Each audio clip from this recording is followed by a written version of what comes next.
우리 오늘 함께 나눌 말씀은 요한복음 7장 10절부터 13절까지의 말씀입니다. 신약성경 요한복음 7장 10절부터 13절까지의 말씀입니다. 신약성경 155페이지에 있습니다. 요한복음 7장 10절부터 13절까지 말씀입니다. 우리 오늘 본문 말씀을 한 절씩 교독하고 13절은 함께 읽겠습니다. 제가 먼저 읽겠습니다. 그 형제들이 명절에 올라간 후에 자기도 올라가시되 나타내지 않고 은밀히 가시니라.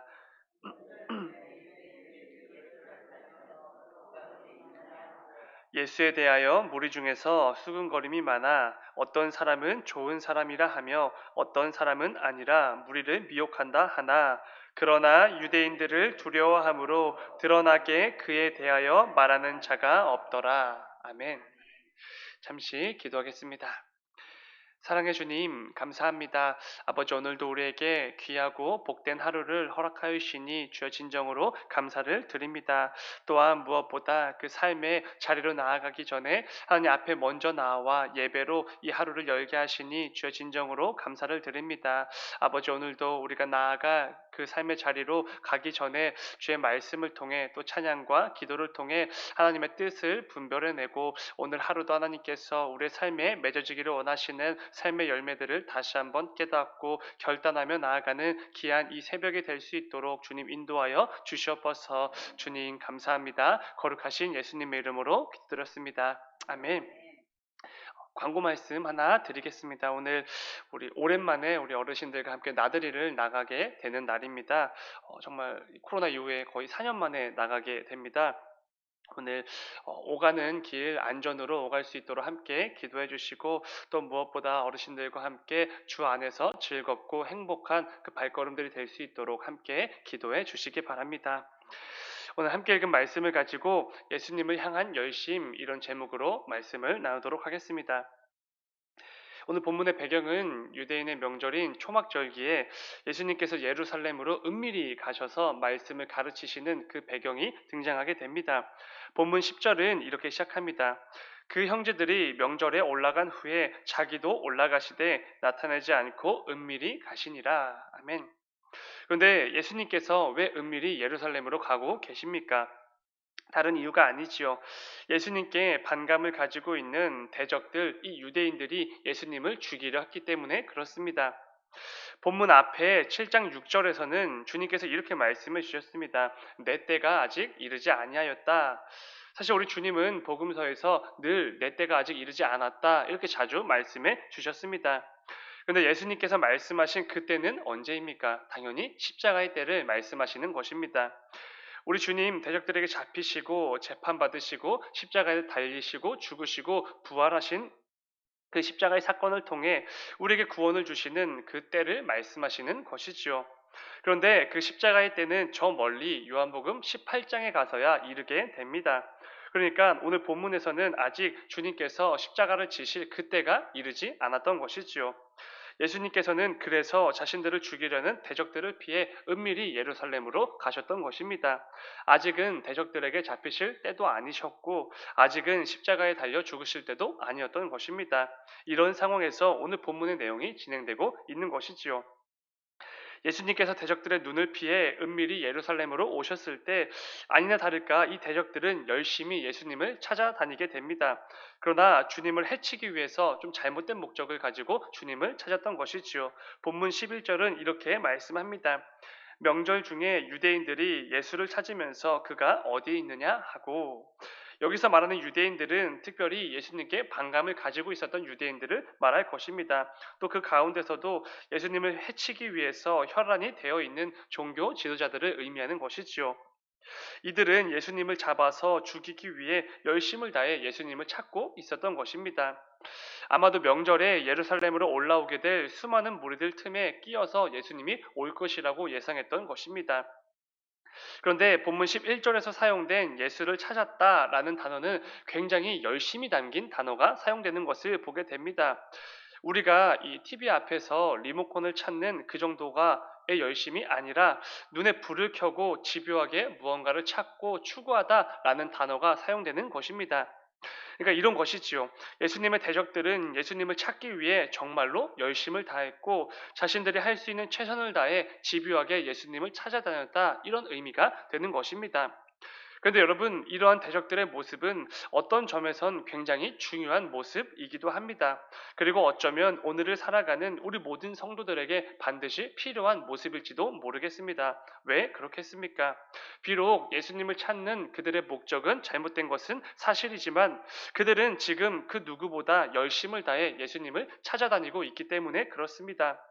지금 그 순간만큼은 그 누구보다 예수의 얼굴을 한 번이라도 보기를 간절히 원했던 사람들이 바로 그들이기 때문이라는 것이지요. 여러분 한번 생각해 보시기 바랍니다. 예수님을 죽이기 위해 혈안이 된 그 대적들도 예수님을 만나기 위해 예수님을 찾기 위해 그렇게 열심을 다하고 있는데 예수님을 믿는다고 고백하는 우리들은 예수님을 만나기 위해 얼마나 애쓰고 있는가, 열심을 다하며 살고 있는가라는 것입니다. 지금 나의 삶이 나에게 구원을 허락해 주시고 놀라운 사랑과 은혜를 늘 베풀어 주시는 그 주님 만나기를 얼마나 사모하고 기대하고 있는가라는 것입니다. 사도 바울이 로마서 3장에서 말했던 것처럼 우리 모든 사람들은 죄인들입니다. 예수 없이는 절대로 그 어떤 구원의 기회조차 얻을 수 없는 사람들 바로 우리들입니다. 그런데 그 죄인들이 오직 예수 그리스도를 통해서만이 하나님으로부터 의롭다 하심을 얻게 되는 것이지요. 그렇다면 여러분, 우리 모든 죄인들은 예수님을 만나기 위해 어떻게 하는 것이 합당한 모습이겠습니까? 당연히 늘 사모함과 기대를 가지고 내가 할 수 있는 모든 최선과 열심을 다해야 하는 거 너무나 당연한 모습인 것이지요. 그저 잠깐 눈앞에 보이지 않는 그 TV 리모컨을 찾는 그 정도의 마음과 열심으로 되는 게 아니라는 것입니다. 눈에 불을 켜고 반드시 찾고야 말겠다는 그 집요함과 열심을 다해 계속해서 예수 만나기를 위해 애를 쓰고 그 예수님을 추구하는 삶, 이게 바로 우리의 삶이 되어야 한다는 것입니다. 여러분 누가복음 19장에 등장하는 삭개오를 한번 생각해 보시기 바랍니다. 삭개오는 예수님을 한 번이라도 보기 위해 그 수많은 인파 속으로 들어갔습니다. 자신을 동족의 피를 빨아먹는 기생충처럼 여기는 그 사람들 속으로 나아간 것이지요. 오직 예수라는 사람을 한 번이라도 보기 위함 그 목적을 가지고 나아갔던 것입니다. 그런데 수많은 인파 속에서 키가 작았던 자신의 처지를 보면서 어떻게 행동합니까? 그냥 포기하고 돌아가는 모습입니까? 절대로 그렇지 않습니다. 돌무화가 나무 위로 기어 올라가게 됩니다. 여러분 이것은 당연한 선택도 아니었고 쉬운 선택도 아니었습니다. 체구가 왜소한 삭개오가 나무 위로 기어 올라가는 모습을 보면 수많은 사람들이 뭐라고 했겠습니까? 비웃었겠지요.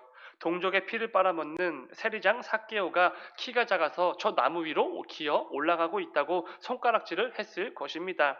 그러나 삭개오는 그 순간만큼은 사람들의 시선과 자신의 체면을 신경 쓰지 않았습니다. 오직 그 예수라는 사람을 한 번이라도 보기 위해 자신이 할 수 있는 열심을 다했던 것이지요. 아마도 물질적으로 굉장한 풍요로움을 누렸을지는 몰라도 그 가운데 늘 영적 허기짐에 시달렸을 것입니다. 그렇기에 소문으로만 듣던 심상치 않은 이 예수라는 사람에게 무언가를 얻을 수 있을 거라고 생각했던 것이지요. 이런 기대와 사모함을 가지고 그분을 보기 위해 자신이 할 수 있는 최선을 다했던 것입니다. 그리고 마침내 그 예수님과 대면했을 때 주님께서 속히 내려오라 라고 말씀하실 때 쏜살같이 내려와 우리 주님을 영접했고 자신과 온 집안이 구원을 받는 놀라운 역사를 경험하게 되는 것입니다.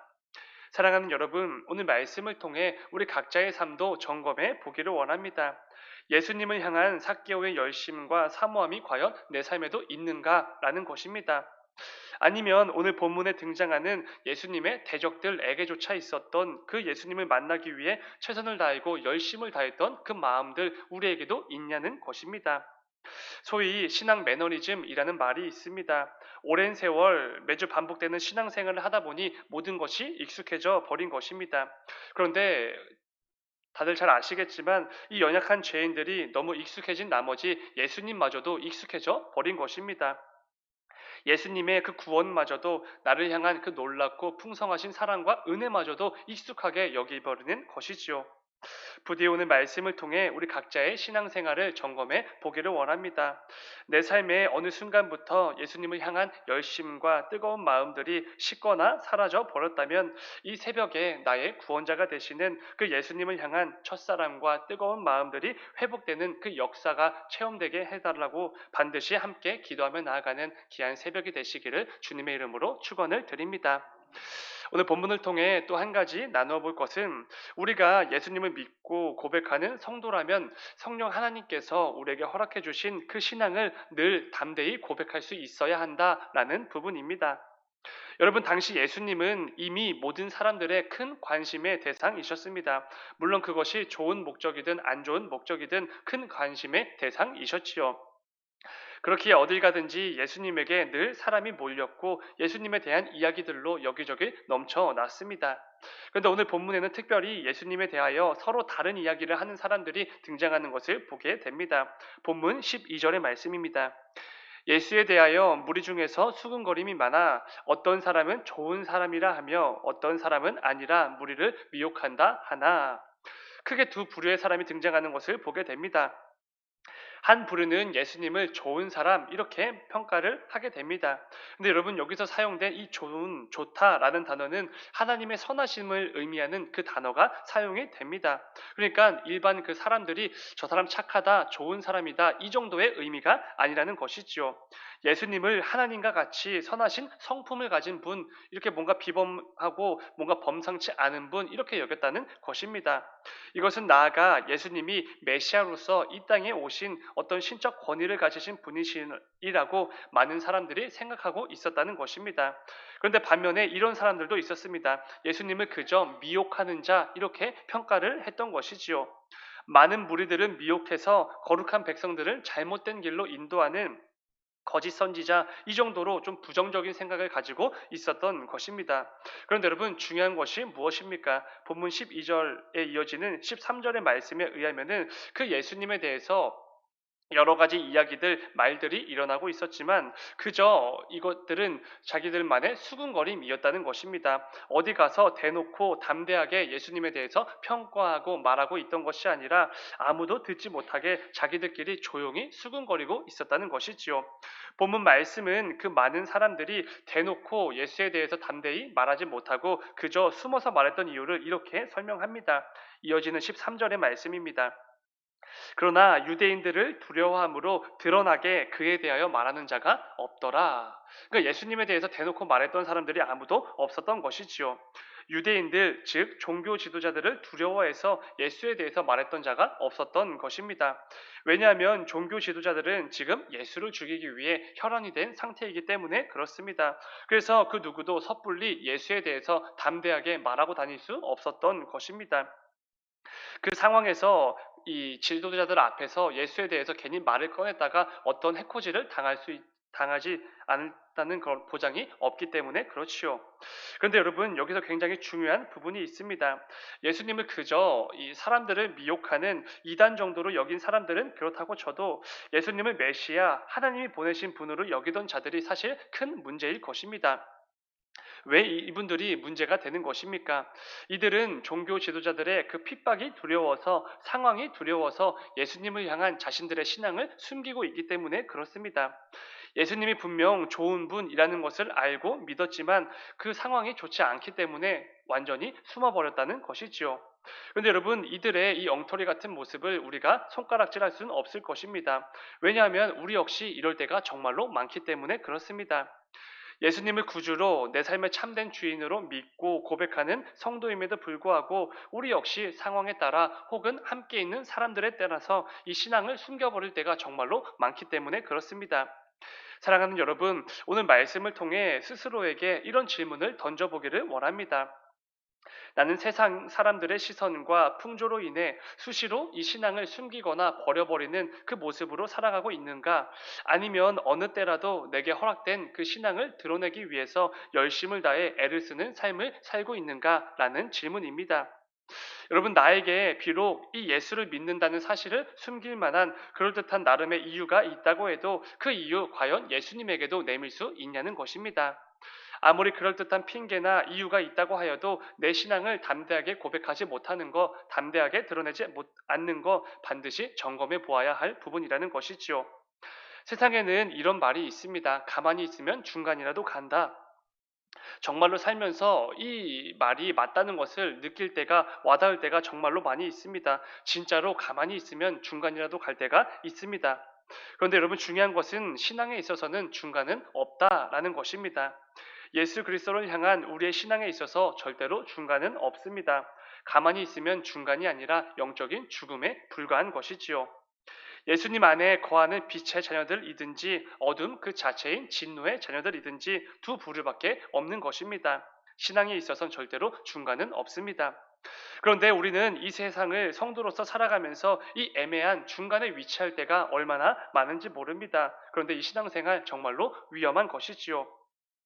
종교 지도자들이 두려워 자신들의 신앙을 숨겼던 그 사람들의 모습과 다를 바가 없는 것입니다. 그런데 여러분, 자신들의 신앙을 숨겼던 이 사람들 결국 어떻게 됩니까? 예수를 십자가에 못 박으라 라고 외쳤던 군중들 가운데 한 사람이 되어버리게 됩니다.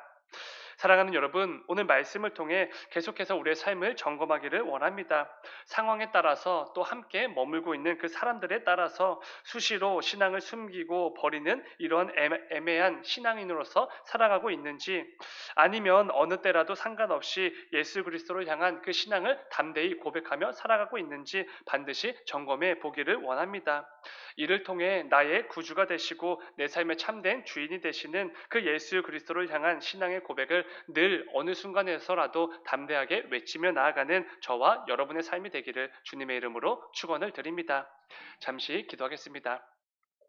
사랑의 주님, 아버지 오늘도 또 삶의 자리로 나아가기 전에 오늘 말씀을 붙들고 나아가기를 원합니다. 주님을 버리고 또 수시로 주님을 외면하고 주님을 향한 신앙 고백을 내버리는 그 연약한 모습이 우리에게도 너무나 많이 보일 때가 있습니다. 그러나 아버지 우리의 그런 연약한 가운데 함께해 주시고 또 긍휼과 자비를 베풀어 주셔서 우리가 어떤 상황에서라도 애매한 신앙인으로서 살아가는 것이 아니라 어떤 상황에서든지 어떤 사람들과 있든지 예수 그리스도를 향한 그 신앙을 담대히 고백하며 나아가는 참된 신앙으로서 살아가는 우리 모두가 될 수 있도록 또 복된 한날이 될 수 있도록 주님 인도하여 주시옵소서. 주님 감사합니다. 거룩하신 예수님의 이름으로 기도드렸습니다. 아멘.